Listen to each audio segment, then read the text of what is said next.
कहानी की शुरुआत एक फीमेल कपल से होती है जिनका नाम अन्ना एंड लीसा होता है, जो अपनी एनिवर्सरी मनाने के लिए पेरिस की एक ट्रिप पर निकलते हैं। लेकिन जब वो अपने होटल पहुंचे तो उनके पैरों तले जमीन खिसक जाती है। उन्हें पता चलता है कि उनका पहले से बुक किया हुआ लग्जरी रूम अब उन्हें नहीं मिलेगा। होटल मैनेजर बताता है कि उनका रूम एवा नाम की एक खास गेस्ट के लिए रिजर्व कर दिया गया है। ये सुनते ही अन्ना गुस्से से आग बबूला हो जाती है। इसके कुछ समय बाद अन्ना एवा को शहर से दूर एक सुनसान किले में ले जाती है। एवा को जरा भी अंदाजा नहीं होता कि अगले ही पल उसके साथ क्या होने वाला है। मौका मिलते ही अन्ना उस पर हमला कर देती है और बेरहमी से उसकी हत्या कर देती है।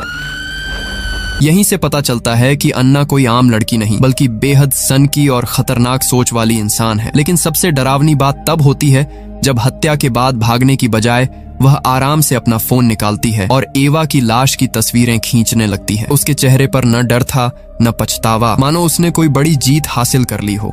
फ्लिक मूवीज की एक और धमाकेदार वीडियो में आपका स्वागत है। कहानी की शुरुआत फ्रांस से होती है। यहाँ हमारी मेन कैरेक्टर अन्ना और उसकी गर्लफ्रेंड लीसा भी है। दोनों काफी समय से रिलेशनशिप में हैं और अब उनका रिश्ता काफी मजबूत हो चुका है। इसीलिए लीसा कहती है कि अब वक्त आ गया है कि दोनों एक दूसरे के परिवार वालों से मिलें। लेकिन ये बात सुनकर अन्ना थोड़ा हिचकिचा जाती है। आखिर क्यों? इसका जवाब फिल्म बाद में देती है। फिलहाल अन्ना बात को बदलते हुए कहती है कि पहले इस छुट्टी को अच्छे से एंजॉय करते हैं। दरअसल इस वीकेंड दोनों की रिलेशनशिप को 1 साल पूरा होने वाला है। इसी खास मौके को सेलिब्रेट करने के लिए अन्ना ने फ्रांस के एक शाही महल जैसे लग्जरी होटल में एक शानदार स्वीट बुक किया है। ये होटल पहले राजघराने और बड़े बड़े अमीर लोगों के रहने की जगह हुआ करता था। होटल के पास ही एक पुराना और वीरान किला भी है जहाँ कभी रईस लोग रहा करते थे। अन्ना और लीसा वहाँ जाकर खूब तस्वीरें भी खिंचवाती हैं। कुछ देर बाद दोनों होटल पहुँचती हैं, लेकिन यहाँ आते ही अन्ना को बड़ा झटका लगता है। जिस स्वीट की उसने बुकिंग की थी वो किसी और को दे दिया गया था। होटल स्टाफ बताता है कि आज एक बहुत बड़ी VIP गेस्ट होटल की रेटिंग करने आने वाली है, इसलिए उन्हें सबसे अच्छा कमरा उसी के लिए रखना पड़ा। बदले में होटल अन्ना के पैसे वापस करने और एक दूसरा कमरा बिल्कुल मुफ्त देने की बात कहता है। मजबूरी में अन्ना ये ऑफर मान लेती है और दोनों वहीं रुक जाती हैं। कुछ ही देर बाद होटल में एक महिला की एंट्री होती है जिस पर अन्ना की नजर टिक जाती है। गुलाबी कपड़े पहने इस लड़की का नाम एवा है। वही होटल की VIP गेस्ट है जो होटल की रेटिंग करने आई है। उसका घमंडी और दिखावटी अंदाज देखते ही अन्ना को वो बिल्कुल पसंद नहीं आती। वैसे भी उसी की वजह से अन्ना और लीसा का प्लान खराब हुआ था, इसलिए उसके लिए पहले से ही उसके मन में गुस्सा था। लेकिन बात यहीं खत्म नहीं होती। अन्ना देखती है कि एवा बार बार उसकी गर्लफ्रेंड लीसा के पास जाने की कोशिश कर रही है और उससे काफी घुल मिल रही है। ये बात अन्ना को बिल्कुल अच्छी नहीं लगती, लेकिन वो फिलहाल चुप रहती है। कुछ देर बाद एवा अन्ना और लीसा को अपने साथ एक प्राइवेट वाइनरी घूमने चलने का न्योता देती है। वहाँ की टिकटें बेहद महंगी होती हैं, लेकिन एवा बड़े आराम से कहती है कि उसके लिए ये सिर्फ एक फोन कॉल का काम है। अन्ना को लगने लगता है कि एवा सब कुछ जानबूझकर कर रही है। उसे पता है कि अन्ना और लीसा एक कपल हैं, फिर भी वो बार बार अपनी दौलत दिखाकर लीसा को इम्प्रेस करने की कोशिश कर रही है। अन्ना को साफ लगने लगता है कि एवा उसकी गर्लफ्रेंड को उससे छीनना चाहती है। कमरे में लौटने के बाद अन्ना एवा का सोशल मीडिया अकाउंट देखने लगती है। वहाँ उसे सिर्फ एवा की अपनी ही सेल्फियां और खुद की तारीफ से भरी पोस्ट्स दिखाई देती हैं। अन्ना के मन में उसकी इमेज और भी खराब हो जाती है। इसके बाद कहानी में एक बड़ा ट्विस्ट आता है। एवा का न्योता अन्ना साफ मना कर देती है क्योंकि वो नहीं चाहती कि लीसा उसके साथ जाए। लेकिन अगले ही दिन उसे पता चलता है कि लीसा ने रात में चोरी छिपे एवा को मैसेज किया था और उसके साथ वाइनरी जाने का प्लान बना लिया था। ये देखकर अन्ना पूरी तरह टूट जाती है। जिस दिन को दोनों की पहली एनिवर्सरी का सबसे खास दिन होना चाहिए था, उसी दिन उसे लगने लगता है कि उसकी गर्लफ्रेंड उसे धोखा दे रही है। गुस्से में अन्ना एक खतरनाक फैसला लेती है। वो खुद एवा के पास जाती है और कहती है कि लीसा की तबीयत खराब है, इसलिए आज वो नहीं आ पाएगी, लेकिन उसकी जगह वो एवा के साथ चलेगी। एवा भी बिना शक किए मान जाती है। तभी अन्ना कहती है कि पास में एक पुराना किला है जहाँ बहुत शानदार तस्वीरें आती हैं। क्योंकि एवा को फोटो खिंचवाने का बहुत शौक होता है, इसलिए वो तुरंत उसके साथ वहाँ जाने के लिए तैयार हो जाती है। लेकिन जैसे ही दोनों उस सुनसान किले में पहुंचती हैं, अन्ना अपना असली चेहरा दिखा देती है। मौका मिलते ही वो एवा की हत्या कर देती है और उसकी लाश को ऊपर से नीचे धक्का दे देती है।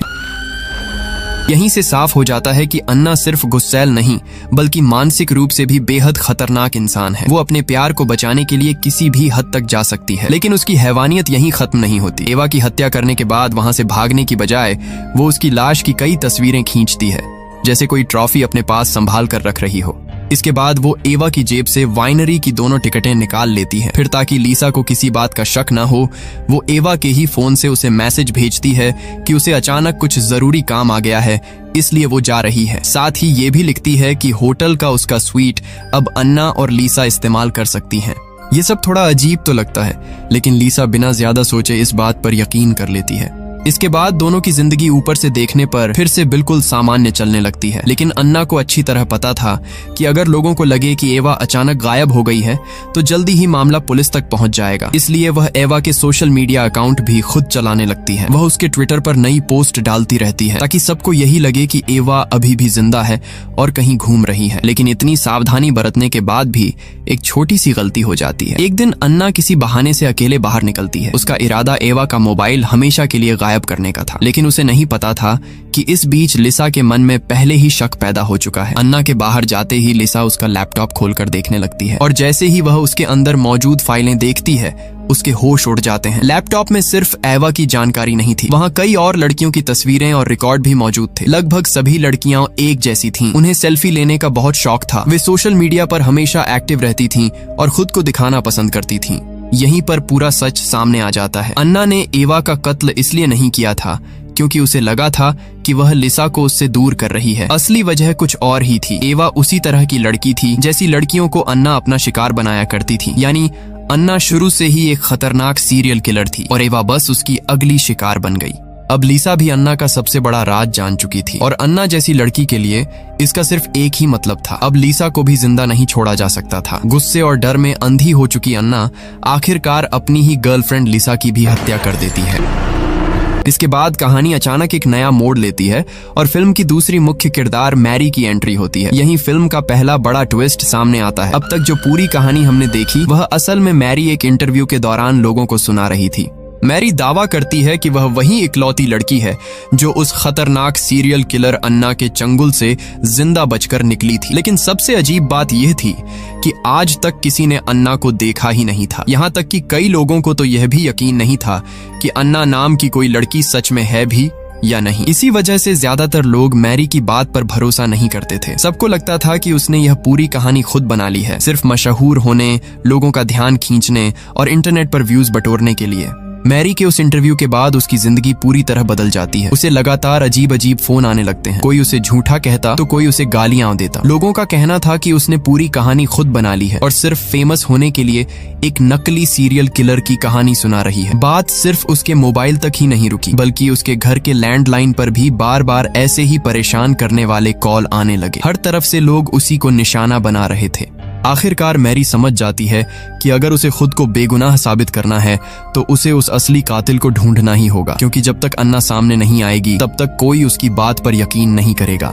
लेकिन सवाल था, आखिर एक ऐसे सीरियल किलर को ढूंढा कैसे जाए जिसके बारे में किसी को कुछ पता ही नहीं। तभी मैरी की नजर एक ऐसी चीज पर पड़ती है जिससे उसे पहली बार एक मजबूत सुराग मिलता है। वह था एवा का ट्विटर अकाउंट। अब तक पुलिस एवा की लाश बरामद कर चुकी थी और टीवी पर भी उसकी मौत की खबर दिखाई जा चुकी थी। लेकिन जब मैरी एवा का ट्विटर देखती है तो उसे एक बहुत अजीब बात दिखाई देती है। एवा के अकाउंट पर एक पोस्ट ऐसी थी जो उसकी मौत के बाद की गई थी। यहीं से मैरी के दिमाग में एक बात साफ हो जाती है, अगर एवा मर चुकी थी तो उसकी मौत के बाद उसके अकाउंट से पोस्ट किसने की। मैरी तुरंत समझ जाती है कि किसी ने जानबूझकर एवा का अकाउंट चलाया है और उसकी नजर में यह काम सिर्फ अन्ना ही कर सकती थी। यानी अब उसे पूरा यकीन हो चुका था कि एवा की हत्या अन्ना ने ही की है। जांच करते करते उसे एक और अहम सुराग मिलता है। एवा ने अपनी पोस्ट में जिस होटल का जिक्र किया था वही होटल था जहां अन्ना भी रुकी हुई थी। बस फिर क्या था, मैरी बिना समय गंवाए सीधे उसी होटल पहुंच जाती है। लेकिन वहां पहुंचने के बाद उसकी मुश्किलें और बढ़ जाती हैं। होटल का स्टाफ साफ मना कर देता है कि वे किसी भी मेहमान की निजी जानकारी किसी को नहीं दे सकते। मैरी कितनी भी कोशिश करती है लेकिन उसे अन्ना के बारे में कोई सीधी जानकारी नहीं मिलती। हालांकि काफी कोशिशों के बाद उसे एक छोटी सी बात पता चल जाती है। होटल वालों के मुताबिक अन्ना अकेली नहीं आई थी, उसके साथ एक और लड़की भी रुकी हुई थी। बस अब मैरी की तलाश का रास्ता बदल जाता है। वह फिर से एवा का ट्विटर अकाउंट खंगालना शुरू करती है। इस बार वह हर पोस्ट, हर फोटो और हर कमेंट को बहुत ध्यान से देखने लगती है। उसे उम्मीद थी कि कहीं न कहीं कोई ऐसा सुराग जरूर मिलेगा जो उसे अन्ना तक पहुंचा दे। और तभी उसकी नजर एक कमेंट पर जाकर रुक जाती है। वह कमेंट किसी लिसा नाम की लड़की ने किया था। उस समय मैरी को बिल्कुल भी नहीं पता था कि यही लिसा अन्ना की गर्लफ्रेंड है। लेकिन किस्मत से थोड़ी देर बाद उसे एक फोटो दिखाई देती है। उस फोटो में अन्ना, लिसा और लिसा के परिवार के 3 लोग साथ खड़े थे। यहीं से मैरी को पहली बार पता चलता है कि लिसा और अन्ना एक दूसरे के साथ रिलेशनशिप में थीं। इसी फोटो के नीचे लिसा के घर की कांटेक्ट जानकारी भी मौजूद थी। मैरी तुरंत उस नंबर पर कॉल करती है। उसका इरादा सिर्फ इतना था कि वह लिसा की माँ से पूछे कि लिसा कहाँ है और क्या उन्हें अन्ना के बारे में कुछ पता है। लेकिन इस समय एक बात सिर्फ दर्शक जानते थे। मैरी को अभी तक यह पता ही नहीं था कि लिसा की हत्या हो चुकी है। और सबसे हैरानी की बात तो यह थी कि लिसा की अपनी माँ को भी इस सच्चाई का बिल्कुल अंदाजा नहीं था। कॉल पर दोनों की भाषा अलग अलग होने की वजह से बातचीत ठीक से हो ही नहीं पाती। लिसा की माँ फ्रेंच बोल रही थी और मैरी उसकी बात मुश्किल से समझ पा रही थी। पूरी बातचीत में मैरी सिर्फ एक ही शब्द ठीक से समझ पाती है, थाईलैंड। बस यही एक शब्द उसके लिए सबसे बड़ा सुराग बन जाता है। मैरी सोचती है कि अगर लिसा की माँ थाईलैंड का नाम ले रही है तो बहुत मुमकिन है कि अन्ना इस समय वहीं छिपी हुई हो। बस फिर क्या था। मैरी बिना एक पल की देर किए सीधे थाईलैंड के लिए निकल पड़ती है। लेकिन वहां पहुंचने के बाद उसके सामने एक नई समस्या खड़ी हो जाती है। इतने बड़े देश में आखिर वह एक अकेली लड़की को ढूंढेगी कैसे। काफी सोचने के बाद वह सबसे पहले एक बार का रुख करती है, क्योंकि उसकी जानकारी के मुताबिक अन्ना अक्सर ऐसे ही बारों में जाकर अपने नए शिकार तलाशा करती थी। इसलिए मैरी भी सोचती है कि शायद किस्मत उसका साथ दे दे और यहीं से उसे अन्ना का कोई नया सुराग मिल जाए। लेकिन जैसा मैरी ने सोचा था, सब कुछ उतना आसान नहीं निकला। काफी देर तक तलाश करने के बाद भी उसे अन्ना का कोई सुराग नहीं मिलता। हालांकि उसकी मेहनत पूरी तरह बेकार भी नहीं जाती। उसी बार में उसकी मुलाकात एक लोकल इन्फ्लुएंसर से होती है जिसका नाम पीट था। ऊपर से देखने पर वह एक सोशल मीडिया क्रिएटर लगता था। इंटरनेट पर वह खुद को रिलेशनशिप और लव एडवाइस देने वाला इन्फ्लुएंसर बताता था, लेकिन असलियत इससे बिल्कुल अलग थी। दरअसल पीट सिर्फ दिखावे के लिए ऐसा कंटेंट बनाता था। सच तो यह था कि वह अपनी गर्लफ्रेंड के लिए ग्राहकों का इंतजाम करता था, यानी बाहर से वह एक अच्छा इंसान और रिलेशनशिप एक्सपर्ट बनने का नाटक करता था, लेकिन अंदर से उसकी दुनिया बिल्कुल अलग थी। सुनने में ये सब थोड़ा उलझा हुआ लग सकता है, लेकिन आगे कहानी बढ़ेगी तो सब कुछ अपने आप साफ हो जाएगा। पीट अक्सर अपने दोस्त जॉन के साथ इसी बार में आया करता था। दोनों की यह रोज की आदत थी। इस बार जैसे ही उनकी नजर मैरी पर पड़ती है, पीट बिना देर किए उसके पास पहुंच जाता है और उससे बात करने की कोशिश करने लगता है।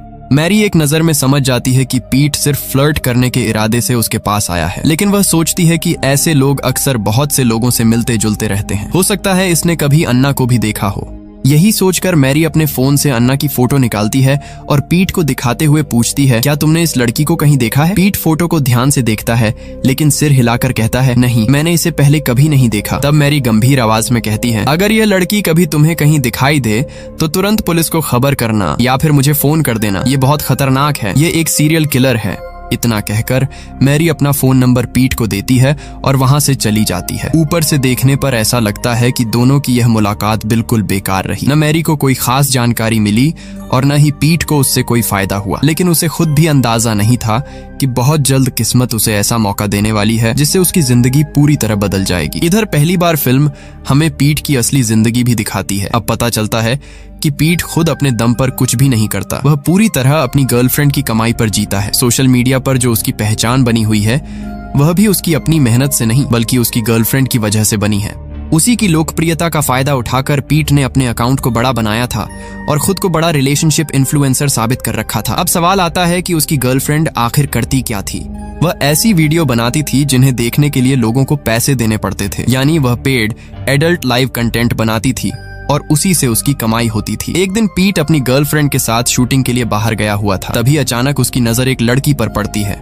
वह लड़की और कोई नहीं बल्कि वही अन्ना थी, जिसकी फोटो मैरी ने उसे कुछ दिन पहले दिखाई थी। अब अगर कोई आम इंसान होता तो शायद सबसे पहले पुलिस को फोन करता या फिर कम से कम मैरी को खबर देता, लेकिन पीट ऐसा कुछ भी नहीं करता। उसके दिमाग में कुछ और ही चल रहा था। वह तुरंत अपना कैमरा निकालता है और चोरी छिपे अन्ना की वीडियो रिकॉर्ड करने लगता है। उसका इरादा बिल्कुल साफ था। वह एक सोशल मीडिया क्रिएटर था। उसे लगा कि अगर वह इस कथित सीरियल किलर अन्ना की एक्सक्लूसिव वीडियो इंटरनेट पर डाल देगा तो उसके लाखों व्यूज आएंगे, उसका नाम और बड़ा हो जाएगा और वह इस पूरे मामले से खूब पैसा और फेम कमा लेगा।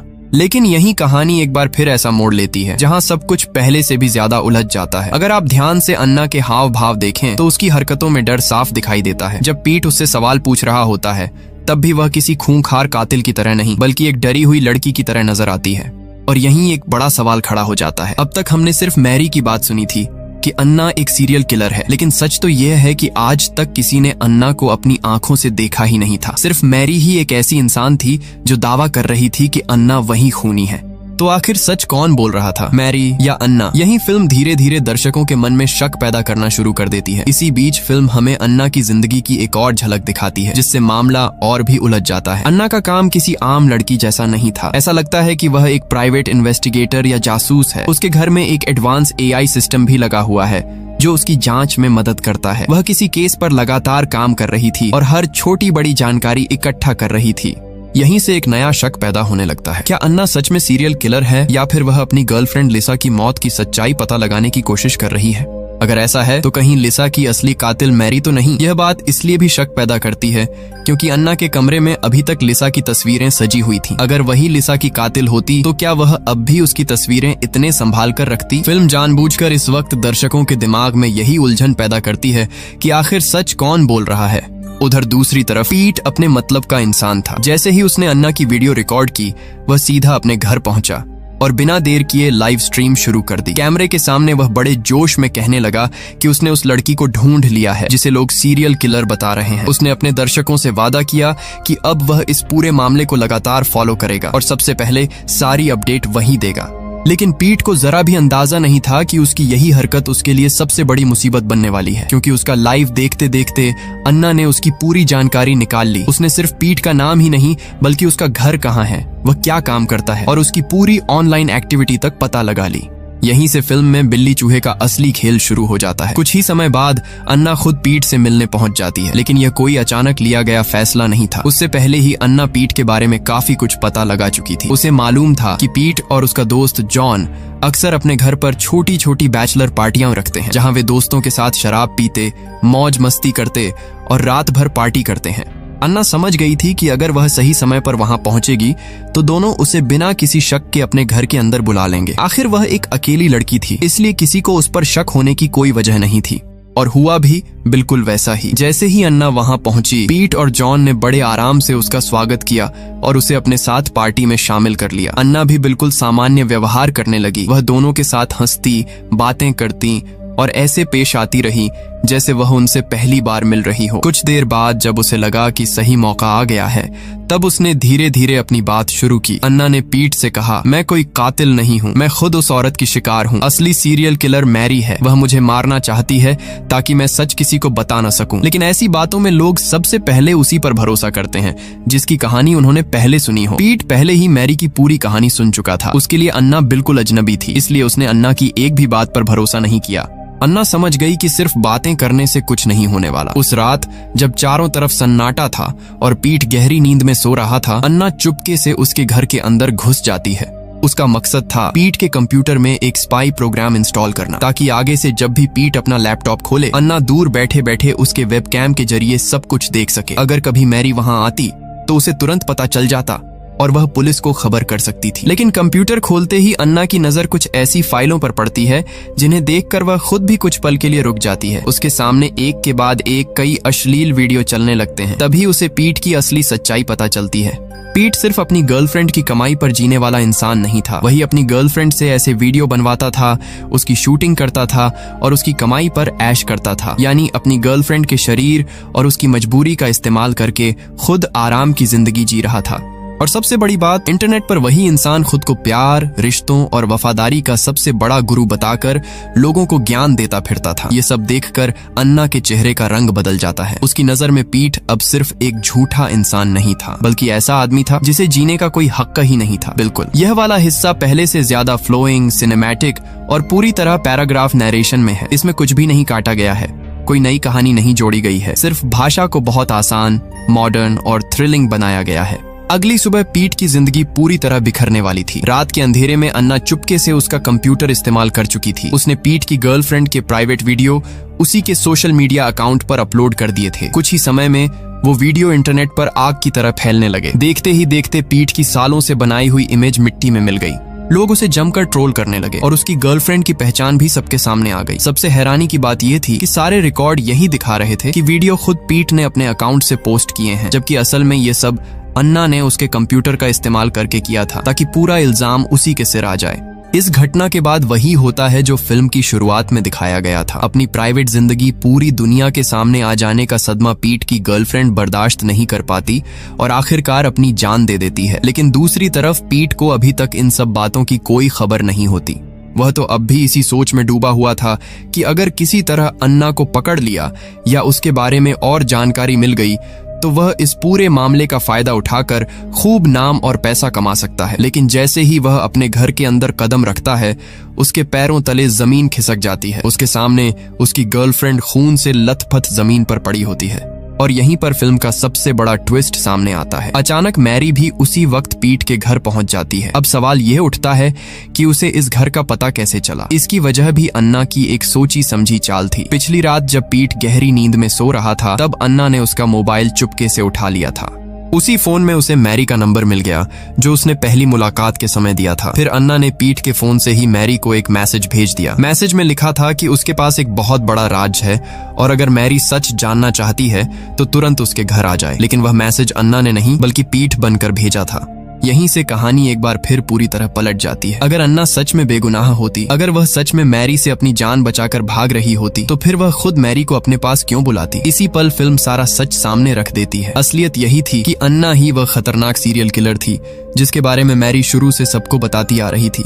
अब तक उसने जो मासूम, डरी हुई और बेबस लड़की बनने का नाटक किया था, वह सिर्फ लोगों को धोखा देने के लिए था। उसका पूरा प्लान शुरू से ही मैरी को फंसाने का था, क्योंकि उस समय तक ऐसा कोई भी इंसान नहीं था जो साबित कर सके कि असली कातिल अन्ना है। उल्टा ज्यादातर लोग तो मैरी की बातों पर ही शक कर रहे थे। इसलिए अगर सारे सबूत मैरी के खिलाफ चले जाते तो दुनिया उसी को सीरियल किलर मान लेती। लेकिन इस बार अन्ना की चाल पूरी तरह कामयाब नहीं हो पाती। घर के अंदर दोनों आमने सामने आ जाती हैं और उनके बीच जबरदस्त हाथापाई शुरू हो जाती है। इसी अफरा तफरी में मैरी से गलती से पीट घायल हो जाता है। दूसरी तरफ अन्ना को पूरा भरोसा था कि वह आसानी से मैरी को खत्म कर देगी, लेकिन इस बार मामला उल्टा पड़ जाता है।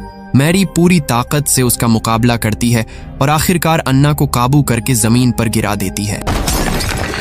इसके बावजूद मैरी पुलिस को फोन नहीं करती, क्योंकि उसे डर था कि उस समय घर का जो हाल था उसे देखकर कोई भी उसकी बात पर यकीन नहीं करेगा। ऊपर से पीट भी घायल पड़ा था, इसलिए सारा इल्जाम उसी पर आ सकता था। यही सोचकर वह पहले पक्के सबूत जुटाने का फैसला करती है। वह अन्ना को मजबूती से बांध देती है और फिर उसके मोबाइल की लोकेशन ट्रैक करते हुए सीधे उसके जंगल के बीच बने छोटे से लकड़ी के केबिन की तरफ निकल पड़ती है। मैरी जैसे ही अन्ना के उस छोटे से लकड़ी के केबिन के अंदर कदम रखती है, वहां का नजारा देखकर उसके होश उड़ जाते हैं। अब तक उसे सिर्फ शक था, लेकिन इस केबिन के अंदर रखी चीजें देखकर उसका हर शक यकीन में बदलने लगता है। चारों तरफ ऐसी चीजें रखी थीं जो किसी आम इंसान के घर में कभी नहीं मिल सकती थीं। वहां उसे अलग अलग नामों वाले कई पासपोर्ट मिलते हैं। साफ था कि अन्ना एक नहीं बल्कि कई नकली पहचान के साथ अलग अलग जगहों पर घूमती थी ताकि कोई उसे कभी पकड़ न सके। लेकिन यह तो सिर्फ शुरुआत थी। आगे जो उसने देखा वह उससे भी ज्यादा डरावना था। केबिन के अंदर कई ऐसी चीजें संभाल कर रखी हुई थीं जो अलग अलग मर्डर केस से जुड़ी हुई थीं। अन्ना ने अपने हर शिकार की कोई न कोई निशानी अपने पास रख छोड़ी थी, जैसे वे उसके लिए ट्रॉफी हो। यह सब देखकर मैरी को पूरी तरह यकीन हो जाता है कि अन्ना सिर्फ एक कातिल नहीं बल्कि एक सनकी सीरियल किलर है। इसी दौरान उसकी नजर अन्ना के कंप्यूटर पर पड़ती है। कंप्यूटर खुला हुआ था और उसमें एक रिमोट एक्सेस प्रोग्राम चल रहा था। मैरी ध्यान से देखती है तो पता चलता है कि अन्ना ने पीट के घर का कंप्यूटर हैक कर रखा था। यानी वह दूर बैठकर भी पीट के घर में क्या हो रहा है सब कुछ देख सकती थी। लेकिन तभी कहानी एक और बड़ा झटका देती है।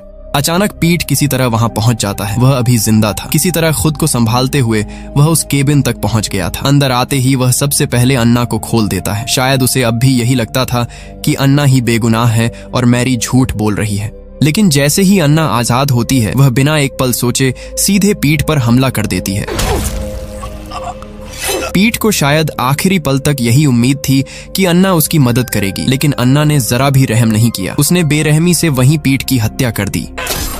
शायद अन्ना जल्दबाजी में एक बहुत बड़ी गलती कर बैठी। वह भूल गई थी कि उसका अपना कंप्यूटर अभी भी पीट के सिस्टम से जुड़ा हुआ था। मैरी की नजर तुरंत इस बात पर पड़ जाती है। वह बिना समय गंवाए उसी रिमोट एक्सेस का इस्तेमाल करती है और सीधे पीट का लाइव स्ट्रीम चालू कर देती है। अगले ही पल जो कुछ उस केबिन के अंदर हो रहा था वह सब लाइव इंटरनेट पर दिखने लगता है। हजारों लोग अपनी आंखों से अन्ना को पीट का कत्ल करते हुए देख लेते हैं। अब पहली बार ऐसा सबूत दुनिया के सामने था जिसे कोई झुठला नहीं सकता था। अब किसी के पास यह कहने की गुंजाइश नहीं बची थी कि मैरी झूठ बोल रही है या अन्ना बेगुनाह है। आखिरकार पुलिस अन्ना को गिरफ्तार कर लेती है और उसके सारे जुर्म दुनिया के सामने आ जाते हैं। इसी के साथ फिल्म यहीं खत्म हो जाती है।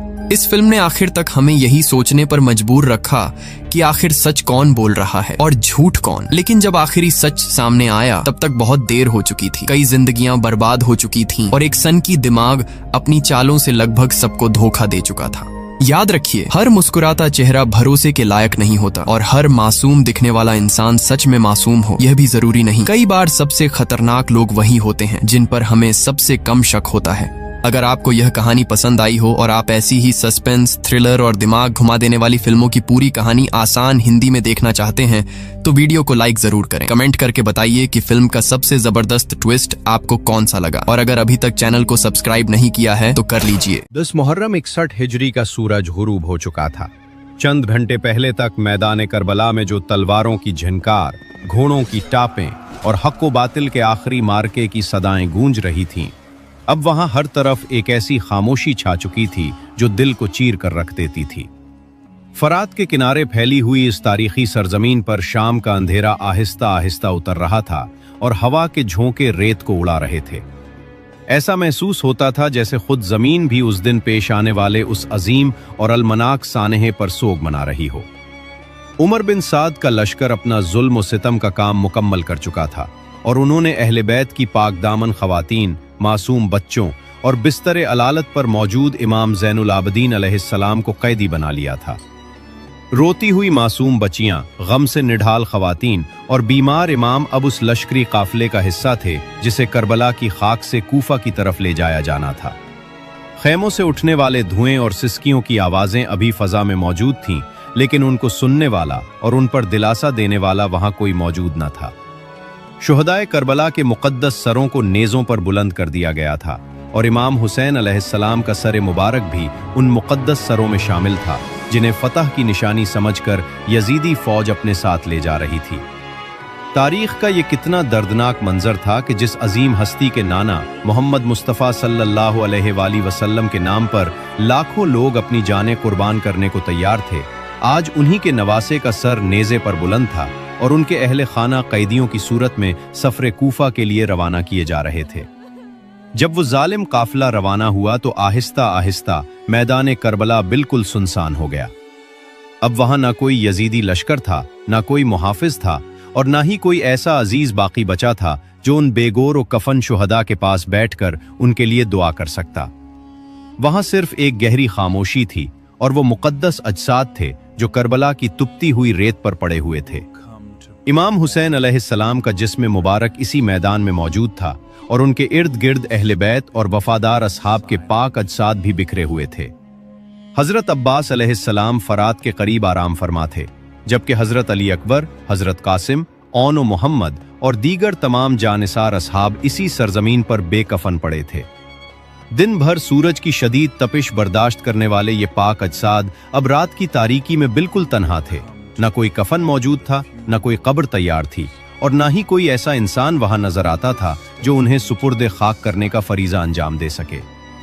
दूसरी तरफ खैमागाह का मंजर भी दिल दहला देने वाला था, जहां कई खैमे जलाए जा चुके थे, कहीं राख पड़ी थी तो कहीं जले हुए बांस और रस्सियां बिखरी नजर आ रही थीं। कुछ जगहों पर बच्चों के इस्तेमाल की छोटी छोटी चीजें, मिट्टी के उल्टे हुए बर्तन और पानी की खाली मुश्कें रेत में दबी हुई थीं, जो यहां पेश आने वाली प्यास की गवाही दे रही थीं।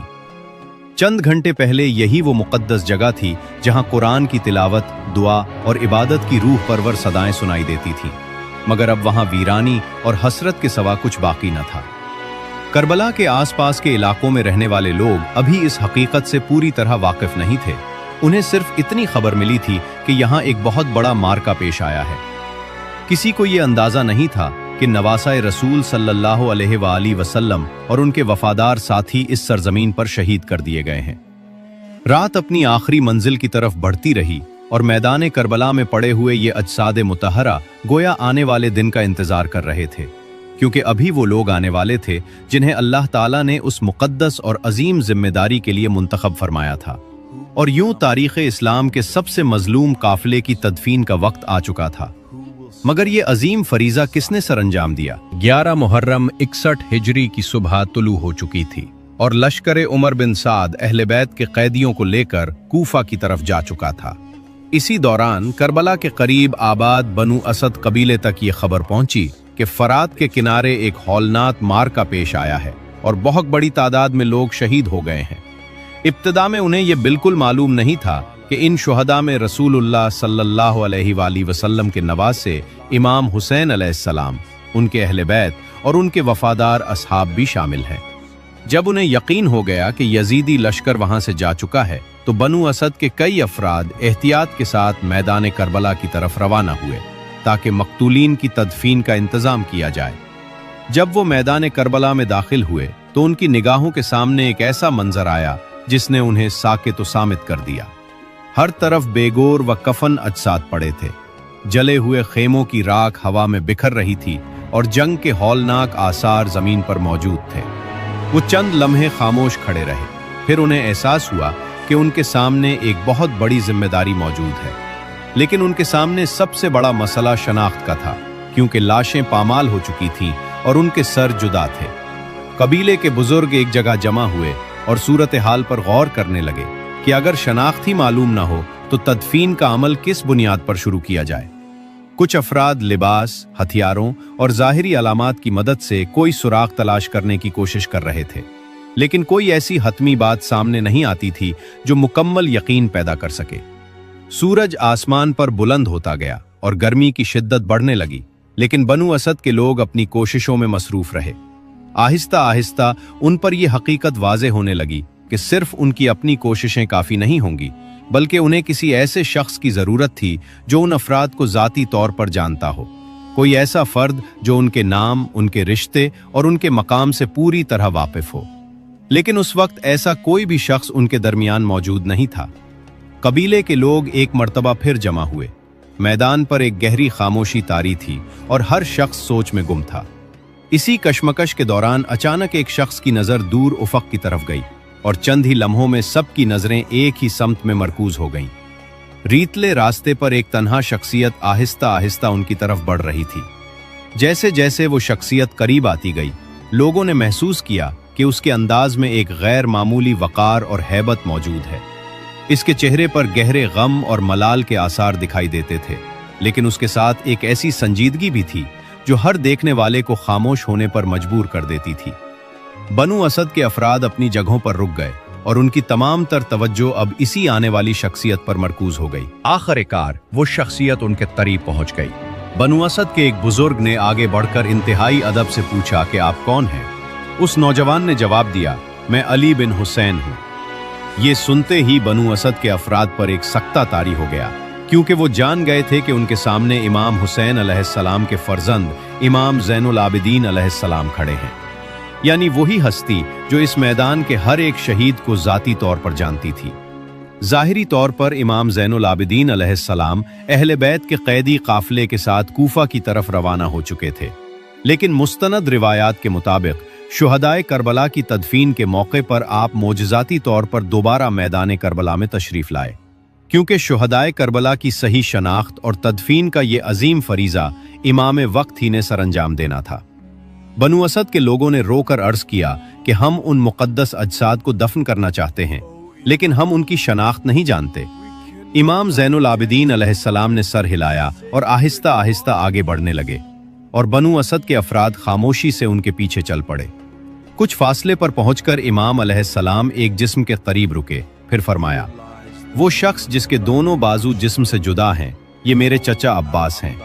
इमाम अलैहिस्सलाम ने फरमाया कि ये अलमदार करबला थे, मेरे वालिद के सबसे वफादार साथी, जो बच्चों की प्यास बुझाने के लिए फरात तक पहुंचे मगर वापस ना आ सके।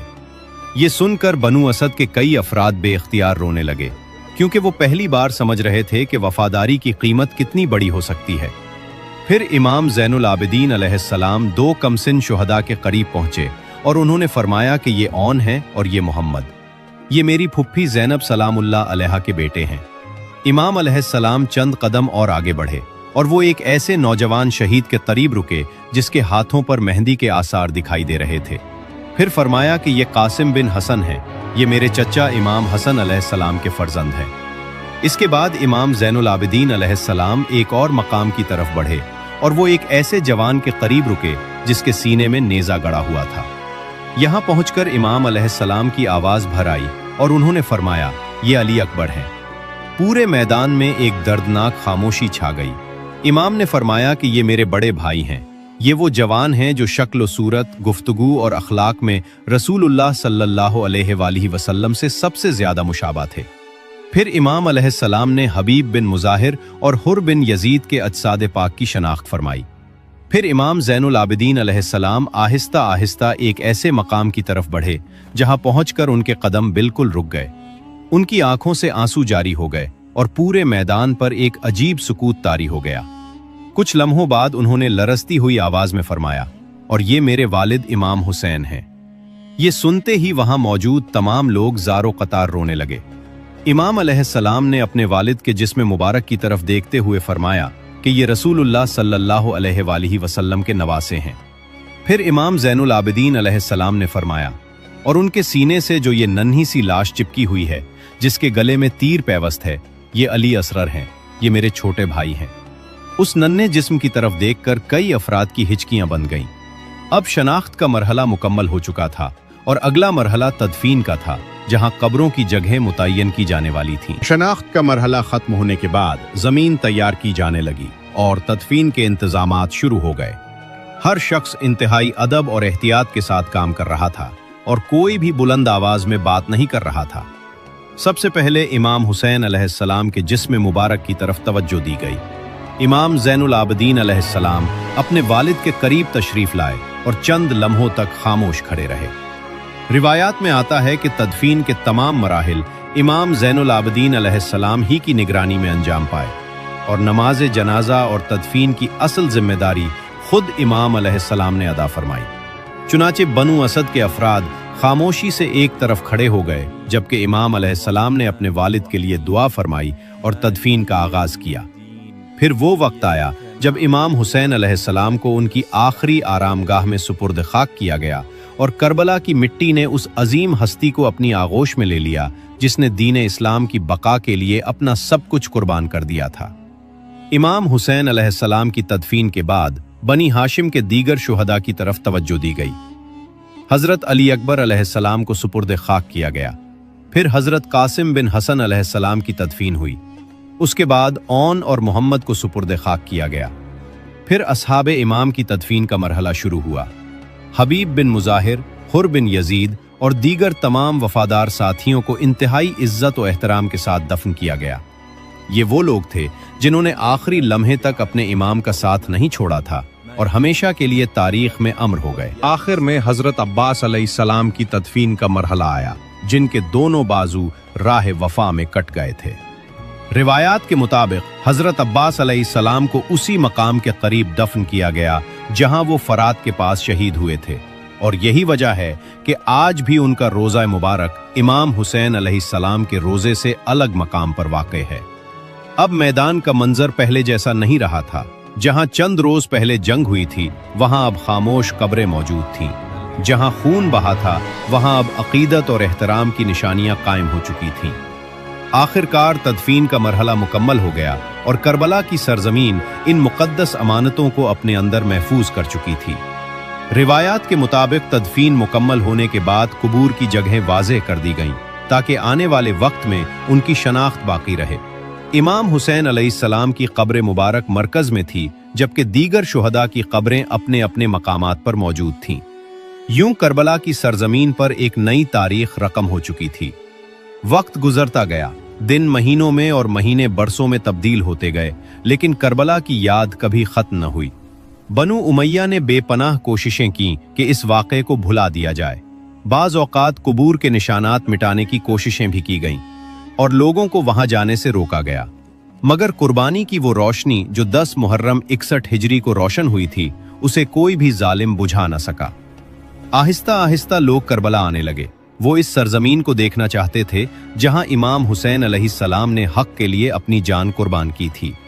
वो उन कुबूर पर हाजिरी देना चाहते थे जहां अहले बैत और उनके वफादार साथी आराम फरमा रहे थे।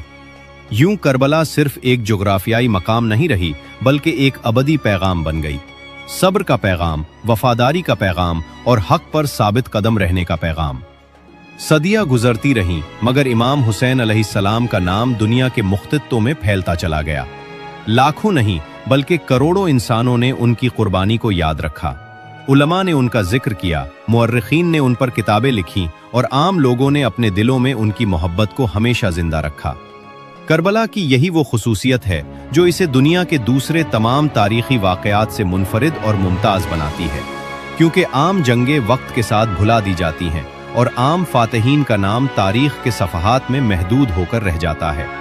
लेकिन इमाम हुसैन अलैहिस्सलाम की कुर्बानी वक्त गुजरने के साथ साथ मजीद रोशन और नुमायां होती गई। आज भी दुनिया के मुख्तलिफ ममालिक से लाखों लोग करबला का रुख करते हैं, जहां ज़बानें मुख्तलिफ होती हैं, कौमियतें मुख्तलिफ होती हैं, सकाफतें मुख्तलिफ होती हैं, लेकिन सबका मकसद एक ही होता है। वो इस हस्ती को खराज अकीदत पेश करने आते हैं जिसने जुल्म के सामने सर झुकाने से साफ इनकार कर दिया था। इमाम हुसैन अलैहिस्सलाम और उनके साथियों ने बज़ाहिर अपनी जानें कुर्बान की, लेकिन हकीकत में उन्होंने अपने पैगाम को हमेशा के लिए जिंदा और जावेद कर दिया। यही वजह है कि आज भी जब करबला का जिक्र होता है तो लोगों की आंखें नम हो जाती हैं और दिल अकीदत से भर जाते हैं। इस अजीम वाक़े का इख्तिताम तदफीन पर जरूर हुआ, मगर इसका असर कभी खत्म नहीं हुआ। करबला की कब्रें आज भी बज़ाहिर खामोश हैं, लेकिन उनकी खामोशी पूरी दुनिया से बात करती है और वो हर दौर के इंसान को याद दिलाती हैं कि हक का रास्ता हमेशा आसान नहीं होता, मगर यही वो वाहिद रास्ता है जो इंसान को हकीकी इज्जत और सरबुलंदी अता करता है। और यूं 10 मुहर्रम 61 हिजरी को शुरू होने वाली ये दर्दनाक दास्तान तदफीन शुहदा के साथ अपने ज़ाहिरी इख्तिताम को पहुंची, मगर इमाम हुसैन अलैहिस्सलाम, अहले बैत और उनके वफादार साथियों की कुर्बानी रहती दुनिया तक इंसानियत के लिए मशअल राह बन गई।